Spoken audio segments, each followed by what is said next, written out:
Join me as I dive into the debate and see if I can uncover whether Jesus really has the most miraculous birth in history. Throughout history, there have been numerous accounts of miraculous births, each with its own unique characteristics and significance. From the ancient Greek myths to modern-day conceptions, the idea of a miraculous birth has captivated human imagination and sparked debates about the nature of the divine.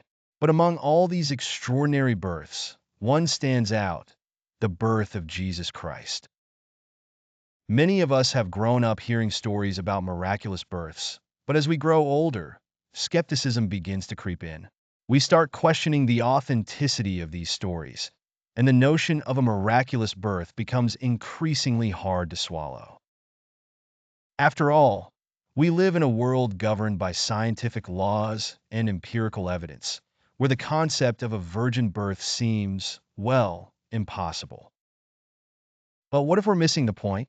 What if these miraculous births are not meant to be taken literally, but rather as a way to convey a deeper truth about the nature of the divine?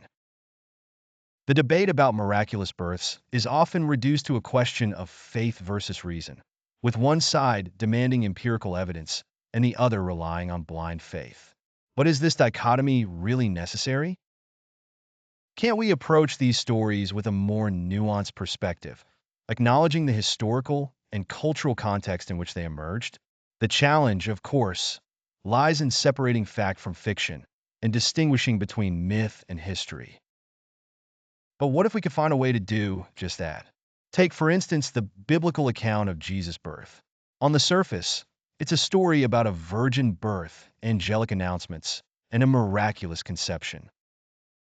But scratch beneath the surface, and you'll find a rich tapestry of historical and cultural references that add depth and complexity to the narrative. You'll find figures like Mary and Joseph, who embody the hopes and fears of an entire community. You'll find prophecies and fulfillments, symbols and metaphors, all woven together to create a narrative that's both deeply human and profoundly divine.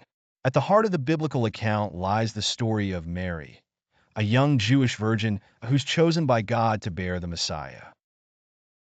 It's a story that's both intimate and cosmic, personal and universal. It's a story that speaks to the deepest longings of the human heart and the universal desire for transcendence and connection. And then, of course, there's the virgin birth itself, a miracle that's both astonishing and perplexing. Is it a historical fact or a theological construct? Does it matter? The moment of the nativity is a turning point in the biblical narrative, a moment that's both joyful and solemn. It's a moment that's heralded by angelic announcements and marked by the arrival of the Magi.